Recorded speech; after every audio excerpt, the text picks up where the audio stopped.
ಐವರ ಕಾಂತೆ ಎನಿಸಿದ ಚಿಂತೆ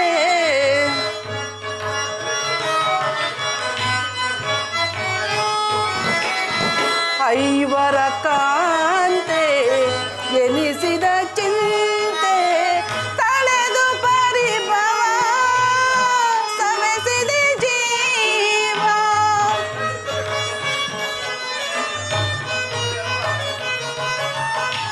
ತಳೆದ ಪರಿಭವ ಸವೆಸಿದೆ ಜೀವ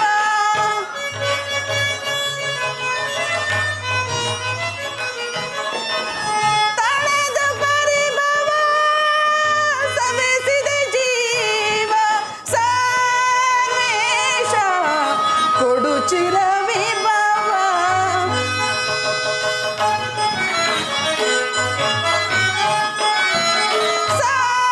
ಸರ್ವೇಶ ಕೊಡು ಚಿರ ವಿಭವ ಜಲಿಸುವುದನ ವರತ ನಿಜಾಂತ ಕಲುಷಿತ ಮನದ ವ್ಯಾಕುಲ ಭಾವ ಜಲಿಸುವುದನ ವರತ ಜಲಿಸುವುದನ ವರತ ಜಲಿಸುವುದನ ವರತ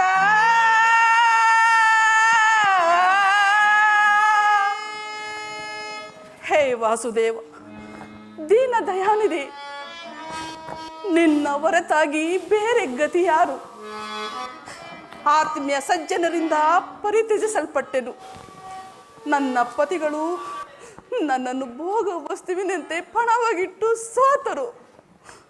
ಹಸ್ತಿನಾವತಿಯ ರಾಜ್ಯಸಭೆಯಲ್ಲಿ ದುಶ್ಯಾಸನಿಂದ ಆದ ಅಪಮಾನವು ತಾಳಲಾರದೆ ರಾಜ್ಯನಗರವನ್ನು ತ್ಯಾಗ ಮಾಡಿ ಭಿಕ್ಷುಕಿಯಂತೆ ಕಾಡಿನಿಂದ ಕಾಡಿಗೆ ಅಲೆದದ್ದಾಯಿತು. ಕೀಚಕನ ಭಂಗವು ಸಹಿಸಿದ್ದಾಯಿತು. ಇನ್ನು ನನ್ನ ಕಷ್ಟಗಳು ಕಳೆದವು. ಕೊನೆಗೆ 2 ದಿನಗಳಾದರೂ ಸುಖವಾಗಿ ಇರೋಣವೆಂದು ಭಾವಿಸಿದರೆ ಹೆಜ್ಜೆ ಹೆಜ್ಜೆಗೂ ಅವಮಾನ ಅಪಮಾನ. ಛೇ ವಿಧಾತ, ಈ ದ್ರೌಪದಿ ಹಣೆಯಲ್ಲಿ ಇನ್ನು ಏನೇನು ಬರೆದಿರುವೆ, ಇನ್ನು ಏನೇನು ಬರೆದಿರುವೆ ತಂದೆ? ಪಾಂಚಾಲಿ ಪ್ರಿಯತಮೇ,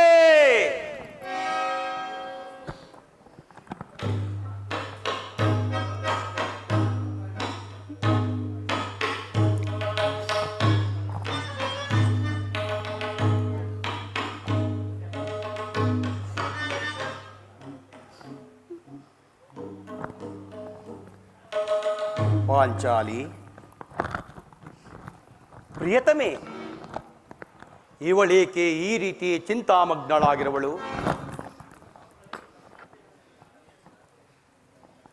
ಏಕೆ ದೇವಿ, ಏನಾಯಿತು?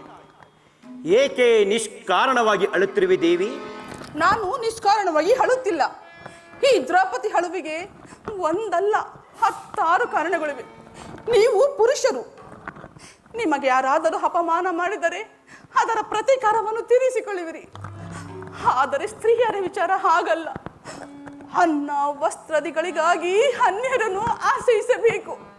ಹೇ ಪರಮಾತ್ಮ, ಈ ಪರಾಧೀನ ಸ್ತ್ರೀ ಜಾತಿಯನ್ನು ಏಕೆ ಸೃಷ್ಟಿಸಿದೆ ದೇವ? ಏಕೆ ಸೃಷ್ಟಿಸಿದೆ? ಅಳಬೇಡ ಪಾಂಚಾಲಿ, ಅಳಬೇಡ. ಸ್ತ್ರೀಯರ ಪರಾಧೀನತೆಯು ನಮ್ಮ ಸಮಾಜದ ನಿಯಮ, ಭಗವತ್ ಸ್ವರೂಪರಾದ ಋಷಿಮುನಿಗಳ ಆಜ್ಞೆ. ಹೌದು, ಪತ್ನಿಯನ್ನು ದ್ಯೂತದಲ್ಲಿ ಪಣವಾಗಿಟ್ಟು ಸೋಲುವಂತೆ ಆ ನಿಮ್ಮ ಋಷಿಮುನಿಗಳ ಆಜ್ಞೆ ಮಾಡಿದರಲ್ಲವೇ? ಪತಿಗಳಂತೆ ಪತಿಗಳು ತಪಸ್ಸು ಮಾಡಿ ಪಡೆಯಬೇಕು ನಿಮ್ಮಂತಹ ಪತಿಗಳನ್ನ. ಅಣ್ಣನ ಅಂದಿನ 1 ದಿನದ ಅವಿವೇಕತನದಿಂದ ಆದ ಈ ನಿಂದನೆಯು ನನ್ನನ್ನು ಸಾಯುವ ತನಕ ಬಿಟ್ಟದ್ದಲ್ಲ ದೇವಿ. ಅಣ್ಣನ ಅಪರಾಧವನ್ನು ಕ್ಷಮಿಸುವಂತೆ ನಾನು ನಿನ್ನಲ್ಲಿ ಎಷ್ಟೋ ಸಾರಿ ಬೇಡಿಕೊಳ್ಳಲಿಲ್ಲವೇ? ಆದದ್ದು ಹಾಗೆ ಹೋಯಿತು, ಅದನ್ನು ಮರೆತು ಬಿಡು. ಈ ದಿನ ನೀನು ದುಃಖಿಸಲು ಕಾರಣವೇನೆಂದು ನನ್ನೊಡನೆ ತಿಳಿಸಬಾರದೆ ಪ್ರಿಯೇ? ತಿಳಿಸುವೆನು, ಆದರೆ ಅದರಿಂದ ಆಗುವ ಪ್ರಯೋಜನವಾದರೂ ಏನು? ಎಷ್ಟೇ ಆಗಲಿ ನೀವು ನಿಮ್ಮ ಅಣ್ಣನ ಆಜ್ಞಾಧಾರಕರಲ್ಲವೇ? ನಿಮ್ಮ ಅಣ್ಣನ ಆಜ್ಞೆಯ ಮರೆತು ಅದು ಅಂದಿನ ಮಾತು. ಈಗ ನಾನು ಯಾರ ಆಜ್ಞಾಧಾರಕನಲ್ಲ. ಹಾಗಾದರೆ ತಿಳಿಸುವನು ಕೇಳಿ. ಈ ದಿನ ನಾನು ಅಸ್ತಿನಾಂಬೆಯ ದೇವಿ ದರ್ಶನಕ್ಕೆಂದು ಹೋಗಿದ್ದೆನು. ಅಲ್ಲಿಗೆ ಆ ದುರ್ಯೋಧನ ಪತ್ನಿಯಾದ ಭಾನುಮತಿಯೂ ಬಂದಿದ್ದಳು. ಆಕೆ ನನ್ನನ್ನು ನೋಡಿ, ಇನ್ನೇನು ಸಂಧಿಯಾಗುವುದು, ನಿನ್ನ ಪತಿಗಳು 5 ಗ್ರಾಮಗಳನ್ನು ಬೇಡಲು ದೂತನನ್ನು ಸಂಧಿಗಾಗಿ ಕಳಿಸಿರುವರು. ಹಾಗಲಾದರೂ ಈ ನಿನ್ನ ಬಿಚ್ಚಿದ ಮುಡಿಯನ್ನು ಮುಡಿಗಟ್ಟಿವೆ ಅಷ್ಟೇ ಎಂದು ಹೇಳಿ ಅಪಹಾಸ್ಯ ಮಾಡಿ ನಕ್ಕಳು ಸ್ವಾಮಿ, ನಕ್ಕಳು. ಏನು ದುರ್ಯೋಧನನೊಡನೆ ಪುನಃ ಸಂಧಿಗೆ ಪ್ರಯತ್ನ? ಹಾಗಾದರೆ ನನ್ನ ಸಂದೇಹವು ನಿಜವಾಯಿತು. ಯಾರು ದೇವಿ? ಯಾರು ರಾಯಭಾರಕ್ಕೆ ಹೋಗಿರುವವರು? ಮತ್ತಿನ್ಯಾರು? ನಮ್ಮಣ್ಣನಾದ ಶ್ರೀಕೃಷ್ಣ ಪರಮಾತ್ಮನಲ್ಲವೇ? ಗೋಪಿಕಾಂಗನೆಯ ವಿಲಾಸ ವಿಭ್ರಮದಲ್ಲಿ ಮಗ್ನನಾದ ಯದುಪತಿಯು ಯುದ್ಧವನ್ನು ಮರೆಯುವುದು ಸಹಜ. ಅರ್ಜುನನು ದ್ವಾರಕೆಯಿಂದ ಹಿಂದಿರುಗಿದಾಗಲೇ ಈಗಾಗಬಹುದೆಂದು ಭಾವಿಸಿದ್ದೆನು. ಅದಿರಲಿ, ಆ ಭಾನುಮತಿಗೆ ಏನೆಂದು ಉತ್ತರ ಕೊಟ್ಟೆ? ಪ್ರಶ್ನೆಗೆ ತಕ್ಕ ಉತ್ತರವನ್ನೇ ಕೊಟ್ಟು ಬಂದೆ. ಏನೆಂದು? ಹೆಲೆ ಭಾನುಮತಿ, ನಿನ್ನ ಕಟ್ಟಿದ ಮುಡಿಯನ್ನು ಬಿಡಿಸುವ ತನಕ ಈ ನನ್ನ ಬಿಚ್ಚಿದ ಮುಡಿಯನ್ನು ಮುಡಿಗಟ್ಟುವುದಿಲ್ಲವೇ ಭಾನುಮತಿ ಎಂದು.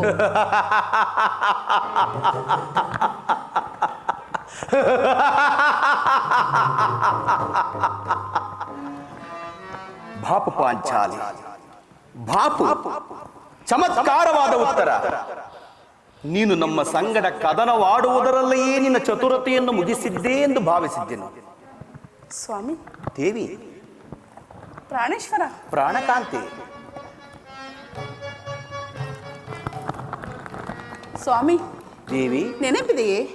ಏನು ದೇವಿ? ಹಿಂದೆ ಒಂದು ದಿನ ಈ ನನ್ನ ಬಿಚ್ಚಿದ ಕೇಶ ರಾಶಿಯನ್ನು ನೋಡಿ ಕುರುಕುಲಾಂತಕ ಕರಾಳ ರಾತ್ರಿ ಎಂದು ಸಂಬೋಧಿಸಿ ಇನ್ನೂ ಏನೇನು ಹೇಳಿದಿರಿ?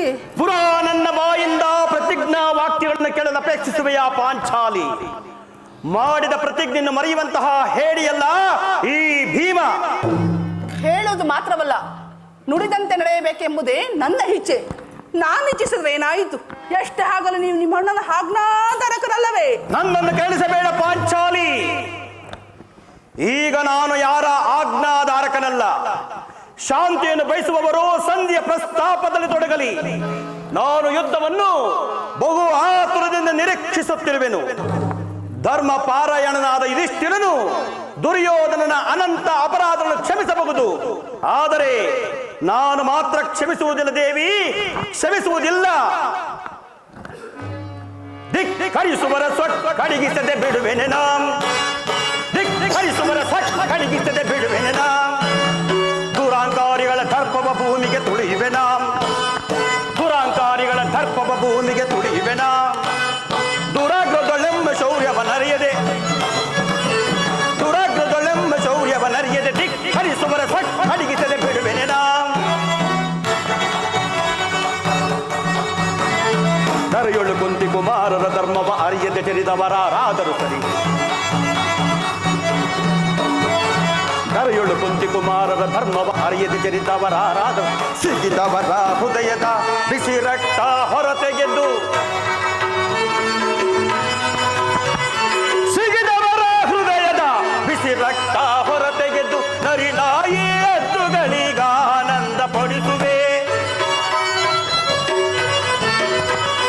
ನರಿನಾಯಿ ಎದ್ದುಗಳಿಗಾನಂದ ಪಡಿಸುವೆ.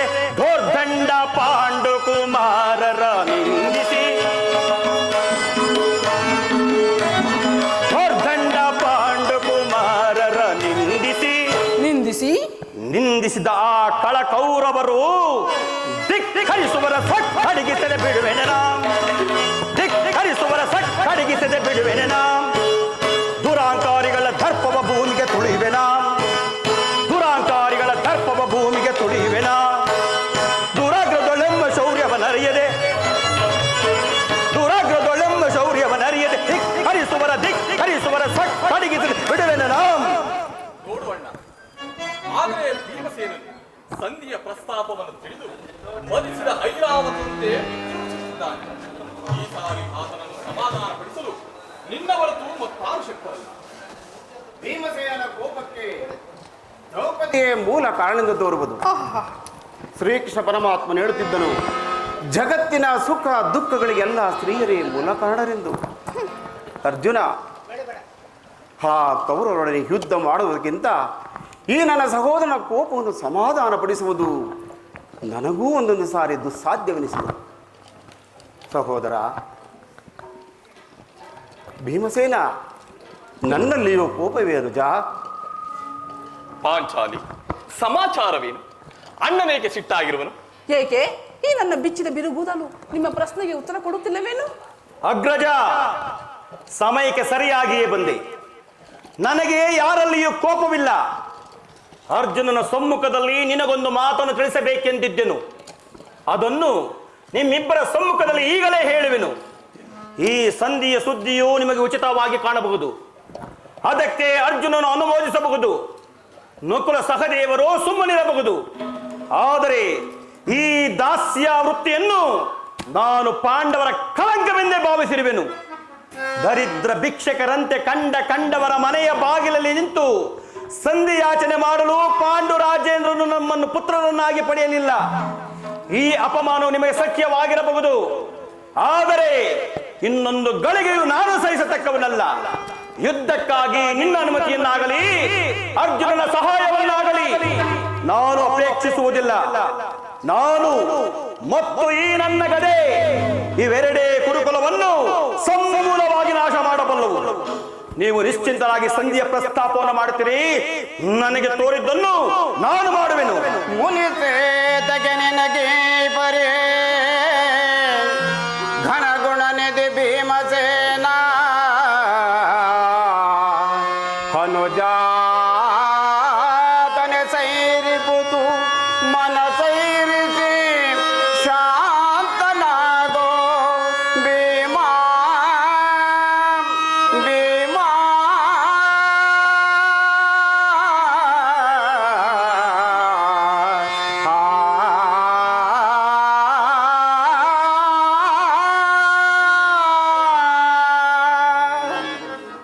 ಸಹೋದರ, ನಿನ್ನ ಕೋಪವನ್ನು ತಡೆಯುವ ಶಕ್ತಿ ನನಗಿಲ್ಲ. ಶಾಂತನಾಗು, ಶಾಂತನಾಗು.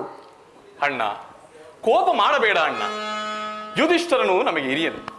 ಆತನ ಇಷ್ಟಕ್ಕೆ ವಿರುದ್ಧವಾಗಿ ಯುದ್ಧವನ್ನು ಪ್ರಾರಂಭಿಸುವುದು ಅನುಚಿತ. ಧರ್ಮಜ ನೆಮ್ಮಯ ನಿರ್ಮಲ ಭ್ರಾತೃವೋ,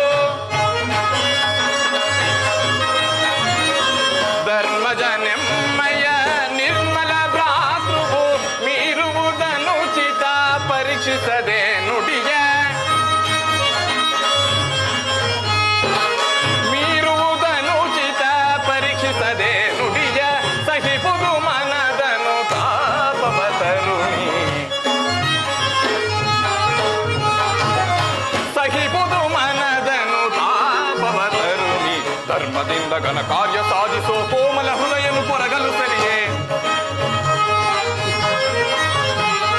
ಧರ್ಮದಿಂದ ಘನ ಕಾರ್ಯ ಸಾಧಿಸೋ ಕೋಮಲ ಹೃದಯನು ಕೊರಗಲು ಸರಿಯೇ, ಸಾರ ಸಾಕ್ಷಿ ನೀನರಿಯದ ಈ ಪರಿ, ಸಾರ ಸಾಕ್ಷಿ ನೀನರಿಯದ ಈ ಪರಿ, ಏಕಿಂತು ನಿಂತು ವಿಕೋಪ ಕಿಡಿವೆ ಮಾಲಿನಿ ಮನದ ವೇದನೆ ನೀಗಿಸೆ ಸಮಯವಿದೆಂತರಿತೆಯ ತರುಣಿ, ಏತಕ್ಕೆ ಈದು ಗುಡ್ಡವೋ. ಇದಕ್ಕೆ ಏನು ಹೇಳುವೆ ಪಾಂಚಾಲಿ? ಧರ್ಮ ಅಧರ್ಮವೇನೆಂದು ಮರೆತು ಕ್ಷತ್ರಿಯ ಧರ್ಮ ಎನ್ನುವುದು ಮರೆಯುವುದು ಉಚಿತವಲ್ಲವೇ? ಯುದ್ಧದಷ್ಟೇ ಶಾಂತಿ ರಕ್ಷಣೆಯು ಕೂಡ ಕ್ಷತ್ರಿಯನ ಕರ್ತವ್ಯ. ಪಾಂಚಾಲಿ, ಯುದ್ಧವು ಎಂತಹ ಘೋರ ಕರ್ಮವೆಂಬುದನ್ನು ನೀನಿನ್ನು ತಿಳಿದಿಲ್ಲ. ಅಭಿಮಾನಕ್ಕೆ ವಶರಾಗಿ ನಾವು ಯುದ್ಧವನ್ನು ಪ್ರಾರಂಭಿಸಿದರೆ ಮುಂದೆ ನಮ್ಮ ಅಜ್ಞಾನಕ್ಕಾಗಿ ನಾವೇ ದುಃಖಿಸಬೇಕಾಗುತ್ತದೆ. ಅದಕ್ಕಾಗಿ ನಾನು ಸಂಧಿಗಾಗಿ ಸರ್ವ ಪ್ರಯತ್ನವನ್ನೂ ನಡೆಸುತ್ತಿರುವೆನು. ರಾಜೇಂದ್ರ, ದೌಮ್ಯರನ್ನು ಸಂಧಿಗಾಗಿ ಕಳುಹಿಸಿ ಅಪಮಾನ ಹೊಂದಿವಿರಿ. ಈಗ ಶ್ರೀಕೃಷ್ಣ ಪರಮಾತ್ಮನನ್ನು ಕಳುಹಿಸಿ ಅಪಮಾನ ಹೊಂದಿವಿರಲೆಂಬುದೇ ನನ್ನ ಚಿಂತೆ.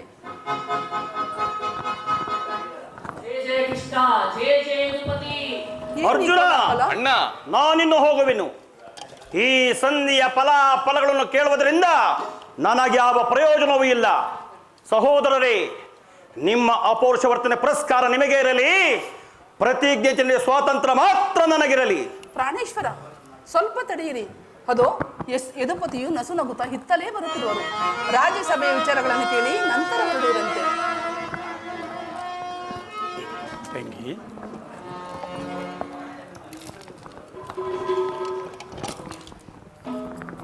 ಪರಮಾತ್ಮ, ಪಾಂಡುಪುತ್ರರ ಪ್ರಣಾಮಗಳನ್ನು ಸ್ವೀಕರಿಸುತ್ತೇವ. ವಿಜಯಶಾಲಿಯಾಗಿ ಪಾಂಡುಪುತ್ರರೈ. ಹೋದ ಕಾರ್ಯವೇನಾಯಿತು ದೇವ? ಹೋದವನಾರು ಕೃಷ್ಣನಲ್ಲವೇ? ಅಂದರೆ ಎಲ್ಲವೂ ಸಮರ್ಪಕವಾಗಿಯೇ ನಡೆಯಿತು. ಸಂಧ್ಯಾ ವಿಚಾರವು ನಡೆಯುತ್ತೆ ದೇವ. ಓಹೋ, ನಡೆಯಿತು ಧರ್ಮನಂದ. ಪಾಂಚಾಲಿ, ಇನ್ನಿಲ್ಲಿರುವುದು ನನಗೆ ಸಾಧ್ಯವಿಲ್ಲ. ಅವರ ಇಚ್ಛೆಯಂತೆ ಅವರು ನಡೆಯಲಿ. ನನಗೆ ತೋರಿದ್ದನ್ನು ನಾನು ಮಾಡುವೆನು. ಪ್ರಾಣೇಶ್ವರ, ಸ್ವಲ್ಪ ತಡೆಯಿರಿ, ನಮ್ಮಣ್ಣನ ಮಾತು ಮುಗಿಯಲಿ. ನಿಮ್ಮಣ್ಣನ ಮಾತು ಮುಗಿಯುವುದರಲ್ಲಿ ನನ್ನ ತಾಳ್ಮೆಯೂ ಮುಗಿದು ಹೋಗುವುದು ದೇವಿ. ಭೀಮಸೇನ, ವಾಸುದೇವ, ಸಭೆಯಲ್ಲಿ ಏನೇನು ನಡೆಯಿತು? ಎಲ್ಲವೂ ತಕ್ಕ ರೀತಿಯಲ್ಲಿ ನಾನು ನಿರೀಕ್ಷಿಸಿದಂತೆಯೇ ನಡೆಯಿತು. ನಾನಿನ್ನು ತಡೆಯಲಾರೆ ರುಕ್ಮಿಣೀಪತಿ. ಈ ನಿನ್ನ ಸಮಸ್ಯೆಯ ಮಾತುಗಳು ನನಗೆ ಬೇಡ. ಅಗ್ರಜನ ಅಪೇಕ್ಷೆಯಂತೆ 5 ಗ್ರಾಮಗಳಿಗಾಗಿ ಸಂಧಿಯಾಯಿತೆ. ನಾನು ಹೋಗಿದ್ದಿದ್ದು ಅದಕ್ಕಾಗಿ ಅಲ್ಲವೇ ಭೀಮಸೇನ? ಕೃಷ್ಣ, ಈಗ ತಿಳಿಯಿತು ನಿನ್ನ ಅಭಿಮತ. ಅಜ್ಞಾತವಾಸ ನೆಪದಲ್ಲಿ ಅರ್ಜುನನು ಬಲೆ ತೊಟ್ಟನು. ಈಗ ಸಂಧಿಯ ವಿಷಯದಲ್ಲಿ ನಮ್ಮೈವರಿಗೂ ಸೇರಿ ನುಡಿಸಲು ಅಪೇಕ್ಷಿಸುವೆಯ? ಯಾದವಾಗ್ರಣಿ ಪಾಂಡುಪುತ್ರನ ಮೇಲೆ ನಿನಗೆ ಇಷ್ಟೊಂದು ಆಕ್ರೋಶವೇಕೆ? ಭೀಮಸೇನ, ನಿನಗಿಷ್ಟೊಂದು ಅಸಹನೆ ಏಕೆ?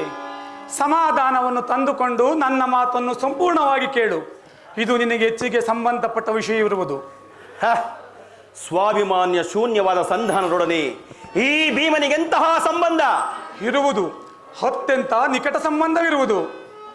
ವಾಸುದೇವ, ಮುಂದೆ ಏನಾಯಿತು? ರಾಜ್ಯಸಭೆಯಲ್ಲಿ ನಿಮ್ಮ ಸಂದೇಶವನ್ನು ತಿಳಿಸಿದೆನು. ಅವರೆಲ್ಲರೂ ಒಪ್ಪಿದರು. ಯಾರು ಒಪ್ಪಿದರು? ಭೀಷ್ಮ, ದ್ರೋಣ, ಧೃತರಾಷ್ಟ್ರ ಮುಂತಾದವರು. ಆ ದುರ್ಯೋಧನ, ಆತನೂ ಸಹ. ಇನ್ನು ನನಗಿಲ್ಲಿ ಕೆಲಸವಿಲ್ಲ. ಈ ದುರ್ವಾರ್ತೆಯನ್ನು ಕೇಳಬೇಕೆಂಬುದೇ ನಿನ್ನ ಇಚ್ಛೆಯಾಗಿತ್ತು. ಅದನ್ನು ಸಾಧಿಸು. ಸಹೋದರರೇ, ನಿಮ್ಮ ಅಪೌರುಷ ವರ್ತನದ ಪುರಸ್ಕಾರದ ಫಲಗಳನ್ನು ನೀವೇ ಭುಂಜಿಸಿರಿ. ಅದರಲ್ಲಿ ಈ ಭೀಮನು ಯಾವ ಭಾಗವನ್ನು ಅಪೇಕ್ಷಿಸುವುದಿಲ್ಲ. ಯಾಜ್ಞಸೇನಿ, ನೀನು ನಿರಾಶಳಾಗಬೇಡ. ಈ ಭೀಮನು ಬದುಕಿದ್ದರೆ ನಿನ್ನ ಸೇಡನ್ನು ತೀರಿಸದೆ ಬಿಡನು. ಭೀಮಸೇನ, ನೀನು ಕೋಪ ಮಾಡಿಕೊಳ್ಳಬೇಡ. ನೀನು ನಿಜವಾಗಿಯೂ ಹಿಡಿಂಬಾಪತಿಯೇ ಸರಿ. ಇಷ್ಟೊಂದು ಕೋಪವಿಲ್ಲದಿದ್ದರೆ ಆ ರಕ್ಕಸಿಯನ್ನಾಳಲು ಹೇಗೆ ಸಾಧ್ಯ? ಸ್ವಲ್ಪ ಸಮಾಧಾನ ತಂದುಕೊಂಡು ನನ್ನ ಮಾತನ್ನು ಸಂಪೂರ್ಣವಾಗಿ ಕೇಳು. ಕೃಷ್ಣ, ಸುಮ್ಮನೆ ನನ್ನನ್ನು ಕಾಡಬೇಡ. ಈ ಸಂಧಿಯ ಸುದ್ದಿಯು ಒಪ್ಪಲಾಗದು. ಭೀಮ, ನಿನಗೊಪ್ಪುವ ಸಂದೇಶ ಹೊಂದಿರುವುದು. ಆ ದುರ್ಯೋಧನು ನಿನಗೊಂದು ಪ್ರಿಯವಾದ ಸಂದೇಶವನ್ನು ಕಳಿಸಿರುವನು. ದುರ್ಯೋಧನನ ಸಂದೇಶ? ಹಾಗಾದರೆ ಅದರ ಉದ್ದೇಶವೂ ಸಂಧಿಯಾಗಿರಲಾರದು. ಬೇಗ ಹೇಳು ಕೃಷ್ಣ, ಏನು ಆ ಸಂದೇಶ? ನಿನಗೆ ಆ ಸಂಧಿಯನ್ನು ಕೇಳುವ ಇಚ್ಛೆ ಇದ್ದರೆ ಮೊದಲು ನೀನು ನನ್ನ ಬಳಿ ಕೈಕಟ್ಟಿಕೊಂಡು ಕುಳಿತುಕೊಳ್ಳ. ಇಲ್ಲ, ನಿಂತಿದಂತೆ ಹೇಳಿಬಿಡು. ಇಲ್ಲ, ನೀನು ಕುಳಿತುಕೊಳ್ಳದ ಹೊರತು ನಾನು ಹೇಳುವುದಿಲ್ಲ. ಈ ಪರಿಹಾಸ್ಯ ಬೇಕೆ ಕೃಷ್ಣ? ಇದು ಪರಿಹಾಸ್ಯವಲ್ಲವಯ್ಯ. ನಿನ್ನನ್ನು ಕಂಡರೆ ನನಗೆ ಅಷ್ಟೊಂದು ಭಯ. ನಿನ್ನ ಗದೆಯನ್ನು ದೂರವಾಗಿಟ್ಟು ನನ್ನ ಪಾರ್ಶ್ವದಲ್ಲಿ ಕುಳಿತುಕೋ. ಆಗ ನಿನಗೆ ಪ್ರಿಯವಾದ ಆ ಸಂದೇಶವನ್ನು ತಿಳಿಸುವೆನು. ಇದು ನಿನ್ನ ಅಪೇಕ್ಷೆಯಂತೆ ಕುಳಿತುಕೊಳ್ಳುವೆನು. ಈಗಲಾದರೂ ಹೇಳು, ಏನು ಆ ಸಂದೇಶ? ನೀನು ಕೋಪ ಮಾಡಿಕೊಳ್ಳುವುದಿಲ್ಲವಷ್ಟೇ. ಅದು ಆಗಲಿ. ಹಾಗಾದರೆ ನೀನು ನನ್ನ ಬಂದಿ. ಅದು ಕ್ಷಣಕಾಲ ಮಾತ್ರ. ಹಾಗೆಯೇ ಆಗಲಿ. ತಂಗಿ, ಅಣ್ಣ, ನಾನು ಹೇಳಿದಂತೆ ಮಾಡಬೇಕು ಖಂಡೆಯ. ನಿನ್ನ ಮಾತಾದರೆ ಎಂದಾದರೂ ಮೀರಿರುವೆನೆ?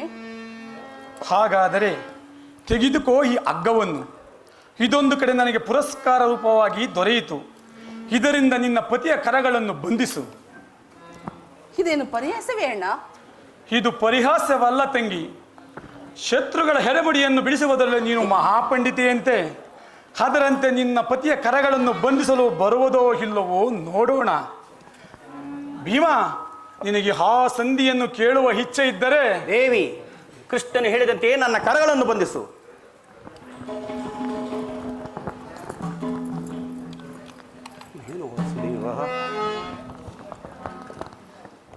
ಹಬ್ಬ, ಈಗ ಸಮಾಧಾನವಾಯಿತು. ಭೀಮನನ್ನು ಬಂಧಿಸುವ ಹಗ್ಗವು ಈ ದಿನ ರಾಯಸಭೆಯಲ್ಲಿ ನನ್ನ ಅಂಗಾಂಗಗಳನ್ನು ಬಂಧಿಸಲು ಅನುವಾಗಿತ್ತು. ಏನು ಹೇಳಿದೆ ಕೃಷ್ಣ? ಈ ಹಗ್ಗದಿಂದ ನಿನ್ನನ್ನು ಬಂಧಿಸಲೆತ್ತಿಸಿದರೆ ಯಾರು? ಯಾರೋ ದುರಾತ್ಮರು. ಮತ್ತಿನ್ನಾರು? ದುರಭಿಮಾನಿಯಾದ ದುರ್ಯೋಧನನು ಆಜ್ಞೆ ಮಾಡಿದನು. ಆತನ ತಮ್ಮ ದುರಾಚಾರ ದುಶ್ಯಾಸನು ಈ ಕಾರ್ಯವನ್ನು ಮಾಡಿದನು. ಅವರಿಂದಲ್ಲದೆ ಇಂತಹ ಮಹಾನ್ ಕಾರ್ಯ ಮತ್ತಾರಿಂದ ಸಾಧ್ಯ? ಪಾಂಚಾಲಿ, ಈ ಬಿಚ್ಚು ನನ್ನ ಕರಗಳನ್ನ. ಈ ನೀಚ ಕೃತ್ಯದಿಂದ ದುರ್ಯೋಧನನ ದುರಭಿಮಾನವು ಶಿಖರವನ್ನು ಮುಟ್ಟಿತು. ನಮ್ಮ ಪ್ರಿಯ ಬಂಧುವಾದ ಕೃಷ್ಣನನ್ನು, ಪಾಂಡವರ ರಾಯಭಾರಿಯನ್ನು, ಆ ಕುನ್ನಿ ಕೌರವನು ಈ ರೀತಿ ಅಪಮಾನಪಡಿಸಿದನೆ. ಅಗ್ರಜ, ಧನಂಜಯ, ಸಹೋದರರೇ, ಇದಕ್ಕೆ ನಿಮ್ಮ ಉತ್ತರ? ಇನ್ನು ಉತ್ತರದ ಪ್ರಶ್ನೆ ಇಲ್ಲ ಅಗ್ರಜ. ಸಹನೆಯಿಂದ ಹೇಳಿ ಕಳುಹಿಸಿದ್ದ ಸಂದೇಶವನ್ನು ತಿರಸ್ಕರಿಸಿ ನಮ್ಮ ಪ್ರಿಯ ಬಂಧುವಾದ ಕೃಷ್ಣ ಪರಮಾತ್ಮನನ್ನು ಬಂಧಿಸಲೆತ್ತಿಸಿದ ಆ ದುರ್ಯೋಧನ ದುರಹಂಕಾರಕ್ಕೆ ನನ್ನ ಶತಾಧಿಕಾರಿಗಳು. ಇನ್ನು ರಣಾಂಗಣವನ್ನು ಪ್ರವೇಶಿಸಿ ಅವರಿಗೆ ತಕ್ಕ ಪಾಠವನ್ನು ಕಳಿಸುವುದೊಂದೇ ನಮಗೆ ಉಳಿದಿರುವ ಪ್ರತ್ಯುತ್ತರ. ಸರಿಯಾಗಿದೆ ಅಗ್ರಜ ಈ ನಿನ್ನ ವಿರೋಚಿತವಾದ ಅಭಿಪ್ರಾಯ. ಮಾಧವನ ಮನನೋಯಿಸಿದ ಕೌರವ ಕುಮ್ಮತಿಗಳ ಪದನ ಕಾಣದ ಹೊರತು ಅನ್ಯ ಮಾರ್ಗವಿಲ್ಲ. ಹಾ ಅಷ್ಟು ಮಾತ್ರವಲ್ಲ, ಆ ದುರ್ಯೋಧನು ನಿಮ್ಮ ಸಂದೇಶ ಕೊಟ್ಟ ಉತ್ತರವನ್ನು ಈಗ ಕೇಳಿರಿ. 5 ಗ್ರಾಮವ ಕೊಡೆನು, ಭೀಮನಿಗೊಂದು ಊರನ್ನು ಬಿಡೆನು. ವಾಸುದೇವ, 5 ಗ್ರಾಮವ ಕೊಡೆನು, ಭೀಮನಿಗೊಂದು ಊರನ್ನು ಕೊಡೆನು. ಕೊಡುವೆನು ರಾಜ್ಯವ ನಾನು ಮಡಿದಾಗ ಎಂದ. ಭೀಮ, ಕೊಡುವೆನು ರಾಜ್ಯವ ನಾನು ಮಡಿದಾಗ ಎಂದ. ತೊಡುಕುತ್ತ ನುಡಿದ ಕೌರವನು ಹಿಡಿಂಬಾಪತಿ ಏಕೆ ಕಡೆಗೂ ಯುದ್ಧವ ಗೈದ ಕೊಡೆ ನಾನು ರಾಜ. ನೀವು ಸಂಧಿಯನ್ನು ಬಯಸುವುದಾದರೆ ಅದು ದೊರಕುವುದು ಭಯಂಕರ ರಣರಂಗದಲ್ಲಿ, ಶಸ್ತ್ರಾಸ್ತ್ರಗಳ ಸ್ಪಂದನದಲ್ಲಿ, ವೀರರಧಿಕರ ಘೋಷದಲ್ಲಿ ಎಂದು ಹೇಳಿಯೇ ಬಿಟ್ಟನು. ಇದಕ್ಕೆ ನಿನ್ನ ಉತ್ತರ? ವಾಸುದೇವ, ಈ ಸಂದೇಶಕ್ಕೆ ನಮಗಾಗಿ ಉಳಿದಿರುವುದು ಒಂದೇ ಉತ್ತರ, ಅದು ಯುದ್ಧ. ನನ್ನ ಪ್ರಯತ್ನಗಳೆಲ್ಲವನ್ನು ವಿಫಲವನ್ನಾಗಿ ಮಾಡಿ ನನ್ನ ಮುಂದೆ ಬಂದು ನಿಂತಿದೆ ಯುದ್ಧ. ವಾಸುದೇವ, ನೀನೇ ತಿಳಿದಿರುವೆ, ನಾನೇ ಈ ಯುದ್ಧವನ್ನು ಎಂದು ಅಪೇಕ್ಷೆ ಪಟ್ಟವನಲ್ಲವೆಂದು, ಸಂಧಿಗಾಗಿ ಸರ್ವ ಪ್ರಯತ್ನವನ್ನೂ ನಡೆಸುವನೆಂದು. ಇನ್ನು ಮುಂದೆ ನಿಮ್ಮೆಲ್ಲರ ಇಚ್ಛೆ ಇದ್ದಂತೆ ಮಾಡು ಮುಕುಂದ, ನಿಮ್ಮ ಇಚ್ಛೆ ಇದ್ದಂತೆ ಮಾಡು. ಪಾಂಚಾಲಿ, ಬೇಗ ಬಿಚ್ಚು ಬಾದೇವಿ ನನ್ನ ಕರಗಳನ್ನ. ನಿನ್ನ 13 ವರ್ಷಗಳ ಹೃದಯದ ದಾವಾಗ್ನಿಯು ದಮನವಾಗುವ ಕಾಲ ಸನ್ನಿಹಿತವಾಗಿರುವುದು. ಬಿಚ್ಚು ದೇವಿ ನನ್ನ ಕರಗಳನ್ನ. ಅಗ್ರಜ, ಧನಂಜಯ, ಸಹೋದರರೇ, ಮಾಧವ, ಬಿಚ್ಚಬಾರದೆ ನೀನಾದರೂ ನನ್ನ ಕರಗಳನ್ನ. ಬಿಚ್ಚಲೆ ಬಿಚ್ಚಲೇಬೇಕೆ? ಏಕೆ ಏಕೆ ಈ ಪರಿಹಾಸ್ಯದ ನಗು? ಯಾರೂ ಬಿಚ್ಚುವುದಿಲ್ಲವೇ? ಬೇಡ, ನಾನೇ ಬಿಚ್ಚಿಕೊಳ್ಳುವೆನು.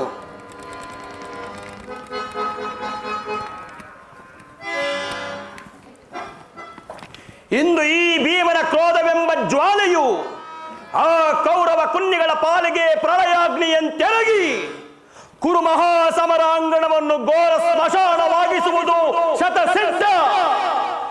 ಧರ್ಮದ್ರೋಹಿಗಳ ಕೊಪ್ಪಿದೆದೆಯ ಮೆಟ್ಟಿ ಧರೆಗೆಲ್ಲ ನಾವೇ ಅಧಿಕರನ್ನು ಮೆರೆಯುತ್ತಿರುವ ಕುರುಕುಲದ ನಾಶ ಖಂಡಿತ.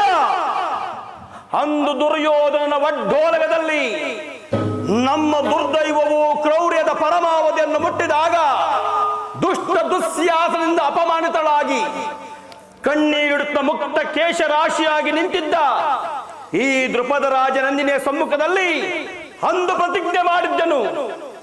ಇಂದು ಯುದ್ಧ ಸನ್ನದ್ಧನಾಗುವ ಮೊದಲು ಪುನಃ ಪ್ರತಿಜ್ಞೆ ಮಾಡುತ್ತಿರುವೆನು. ನಾನು ವಾಯುದೇವನ ಅಂಶದ ಜನಿಸಿದ್ದೆ ನಿಜವಾದರೆ, ವೀರಮಾತೆ ಕುಂತಿದೇವಿಯ ಸ್ತನಪಾನ ಮಾಡಿದ್ದೆ ಸತ್ಯವಾದರೆ, ಹಿಂದೆ ನಾಗಲೋಕದಲ್ಲಿ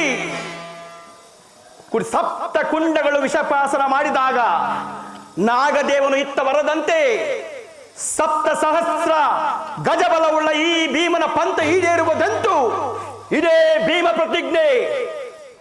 ಆ ಕೌರವ ಕುಂಡಿಗಳನ್ನು ಸಮೂಲವಾಗಿ ನಾಶ ಮಾಡಿ ದುರ್ಯೋಧನ ದುಷ್ಟ ದುಶ್ಯಾಸನ ವಕ್ಷಸ್ಥಳವನ್ನು ಬಗೆದು ಅವನ ಗುಂಡಿಗೆ ಬಿಸಿ ರಕ್ತದಿಂದ ಪಾಂಚಾಲಿಯ ಬಿಡುಗುಡಿಯನ್ನು ಕಟ್ಟುವೆನು.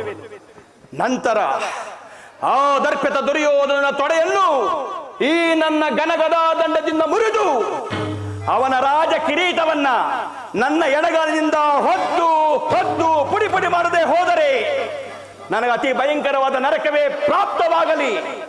ಇದಕ್ಕೆ ನಿನ್ನ ಪಾದವೇ ಸಾಕ್ಷಿ.